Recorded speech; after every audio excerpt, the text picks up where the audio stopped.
Hello everyone, it's Thursday. Happy Thursday! I love Thursdays. Today we're practicing the law of desire and intention. Love this practice. Throughout my journey in life, I've come to recognize that there are three categories of people.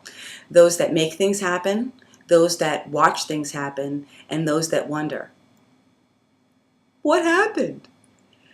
People that make things happen, those are the people that are practicing this law very diligently. Those are the people that are sitting down, connecting with themselves, paying attention to what resonates best with them, setting their trajectory, and spending their time in pursuit of the things that they most desire in their life. People that watch things happen are spectators. Those are the people that look at other people and go, wow, they're really lucky. I wish it were me. Those are the people that have desires and intentions and yet don't have enough confidence or the fortitude to spend the time pursuing them. And then, of course, the category of wonder, what happened. Those folks are the people that are taking an inactive role in their life. Those are the people that have absolutely no idea that they can influence the things that are happening in their life at any given moment. They are completely unaware of how they can contribute to the success of their life, and they're just allowing things to unfold without really making an impact at all. So today's the day that we can all become a make things happen kind of person by carving out that time and thinking about the things that we really want to accomplish in our life and setting that trajectory. It's absolutely priceless, and it's definitely time worthy of spending to do just that. The chakra that's associated with today is the power chakra, our solar plexus. The color of this chakra, associated with this chakra, is the color yellow. And the mantra or bija associated with this chakra is Ram. So today, to keep our energy center open, our power center, our personal power center open, we want to be repeating to ourselves throughout the day, Ram, Ram. This is our opportunity to tap into our personal power and bring into our life all of the things that we truly most desire at the core of who we are. It's a worthy practice. Spend the time doing it. I know that I do it. I've already done it this morning. That's what the first thing that I do when I wake up in the morning is I sit down and I go, it's Thursday, and today, more important than anything else, is the day that I spend the time thinking about what I want, where I am, the progress I'm making, what I need to tweak, and setting that trajectory so that I can achieve everything that I want to achieve in my life. So worthy. Hope that you're doing it. Wanted to share with you a little bit more about my journey and how I got to be where I am, because it is so related to the practice of this law, intention and desire. You know that my desire and intention was to move to Florida, and here I am. Well, when I got here, my desire and intention was that the folks in the Florida office were as excited to have me as part of their team as I was to be here. That was my desire and intention. And it was a very, very cool experience, because for the very first time ever, I was able to start a new job and know the work. Any other job that I'd ever taken before, there's a getting to know you kind of period and learning the work where people have to sit with you and you're shadowing them and you're learning the processes. Well, this experience was totally different for me because I already knew the job. I took the same level position that I had in New York, just in a different location. So I had been trained in New York and I knew the work. All I needed to do was get to know my colleagues and the clients. And basically from day one, they could sit me at a desk and I can have at it. I can get going because I knew what to do. And that's exactly what happened. So they sit me down at a desk, and it didn't take me very long to realize that the Florida location was missing a lot of the applications that the New York office had. And the things that were taking like 10 minutes to do in New York were taking a couple of hours to get done in Florida because they just didn't have the same capabilities. And the New York office then was very, very progressive. It was back in 1990, and they were already scanning documents. We weren't necessarily even using email to the capacity that we're using email today, and yet they were already scanning documents. So they were very far along as it related to technology. In the Florida office, as far as I was concerned, having come from that office, the New York office was antiquated. They just didn't have the capabilities. And when I inquired about it, they just had no idea what I was talking about. And of course they didn't, because they didn't know it existed. So I picked up the phone and I called the New York office, And when I called, they're like, "Hey, Jeannine, how's it going? Are you loving life in Florida?" And I'm like, "I am." And they're like, "We missed you here." And I'm like, "Well, you know what? I miss you guys as people, and yet I'm so thrilled to be in Florida. So I'm just excited to be here, and it's going great." I said, "I have a question though," and I started asking them why Florida didn't have the same capabilities that the New York office had. And their response to me was, "What? They don't?" And so we collaborated a little bit, and I shared with them what the Florida office was missing from my perspective of what I knew and what was available in New York.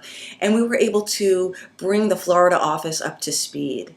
And I'm thinking in my head, wow, I'm like, they're going to love me. You know, I'm only here a day and I'm already contributing. And that was my desire and intention.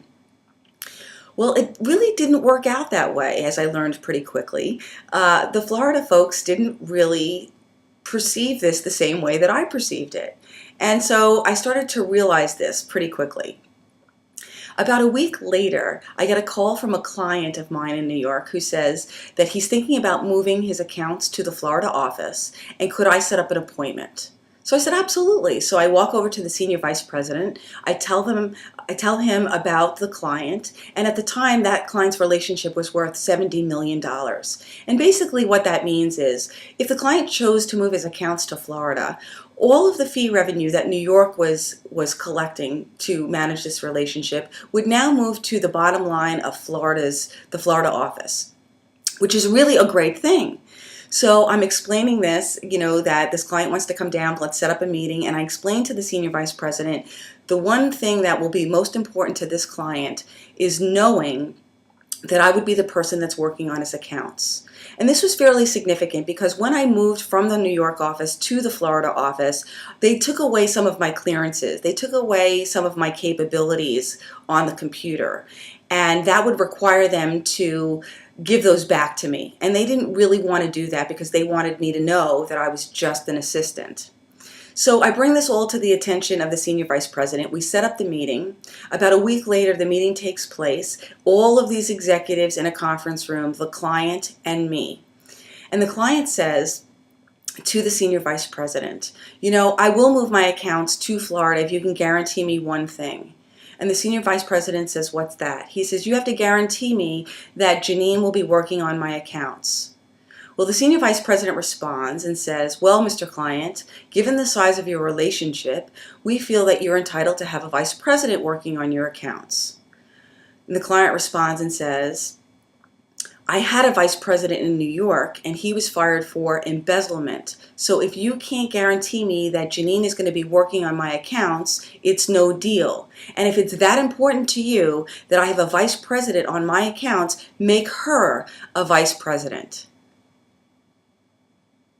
So the senior vice president's pretty much his hands were forced. I mean, he didn't have a choice because a good business decision is to take the client on so that they can have the fee revenue.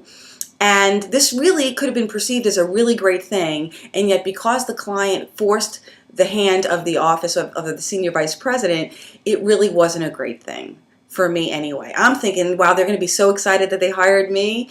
And you know what? I have to tell you, I certainly wasn't winning friends and influencing people. All of what I thought were good things, good contributions, were not perceived in any way, shape, or form by the folks in this office. And I began to realize fairly quickly that people were different in Florida. They certainly didn't have the same understanding or perceptions that people in New York had, and that's where I came from. Now, understanding that I'm the one that's different, I'm the one that's on their turf, I'm the new kid on the block. I had absolutely no expectation whatsoever that the people in this office were going to change. And I thought to myself, wow, if this is the environment that I'm in, I'm going to have to do some changing, and I'm going to need some skills to be able to cope. Because my view of the world and their view of the world is entirely different. And what happened was, I thought to myself, this is a good time for me to go back to school to pursue my master's degree in psychology. If you recall, I shared with you back when I was 17 years old that pursuing psychology was one of the desires that I had back then. And here we are a decade later. And here it comes up again. So I'm like, well, this is great because they have a tuition reimbursement program. So I will be able to go and get my master's degree under this program and all will be well in the world. Well, I go and I inquire about this, and this is the response I get. Well, Jeannine, if you want to pursue your MBA, it will be covered under the tuition reimbursement program. If you're going to pursue your master's in psychology, that's completely unrelated and we cannot support your endeavor. So I have two thoughts. One, my first thought is, wow, have you walked around the office lately? Like, how could you ever say that psychology is unrelated? And yet they weren't going to support me. My second thought was, I am in exactly the same place I was 10 years ago, where I have an interest and a desire to do something, and I have an external party telling me that I should be doing and pursuing something different. Well, I already had my master. I already had my undergraduate degree in business. I came out of that and still didn't know what I wanted to do. Why would I go forward with that again? It wasn't something I wanted to do, and I was just really, really disappointed. All the head trash starts going, wah, wah, wah, wah, wah, wah, wah. How am I going to afford this? I don't have the resources to do this. I took a cut and pay to be here. Why is it that they're not supporting me in this? I just brought over a relationship that added money to their bottom line. Why aren't they supporting me? Wah, wah, wah, wah, wah, wah, wah. The head trash went on. So I'm sharing my story of woe with my only ally in the office, and her name was Vicky.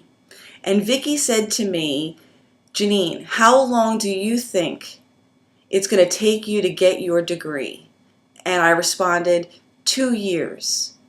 She said, the only decision that you need to make is 2 years from now, do you want to have your degree or do you still want to be talking about it? I have to tell you, that has to be some of the best advice that I had ever heard in my life. To this day, she gave me that advice 17 years ago, and I still hear her voice telling me that anytime I'm in pursuit of something that I want to achieve in my life. Because here's the deal, time is a forward continuum. It only goes forward. We can't go back in time. We can't change the past. We can only learn from the past and make different decisions in the future. And when we are defining for ourselves the things that we most want to achieve in our life, it's going to take us some time to achieve it, and time only moves forward. So it only makes perfect sense that if we don't begin to take action, we will only continue to talk about it. And to me, that's profound. I have never forgotten that advice. Vicky, I am so grateful to you for sharing that with me, because it is something that I remind myself of all the time. Do I want to achieve something? How long is it going to take me? Or how long do I think it's going to take me? And in that period of time, do I want to be there? Or do I want to still be talking about it? How many things on your wish list, how many things that are truly your heart's desire have you not thrown in motion and are still talking about today because of the head trash that's playing in your own mind? The resources, not enough money, not enough time, whatever it could be. How many things in your life are you not going for or not pursuing because of limiting beliefs? Today, we are on desire and intention, the practice of desire and intention. Remember this advice. It was profound for me, and now I'm sharing it with you, because when you're thinking about the things that are most important for you to achieve in this lifetime, does it really matter how long it's going to take? Because the truth is, if it's so important and it's an innermost desire that you have for yourself, spending your life pursuing it and getting there is more valuable than just talking about it. Do something about it. And today is the practice where we can do just that. So those are the things I want you to keep in mind today. I hope that you have an absolutely outstanding day, and I look forward to tuning in with you tomorrow.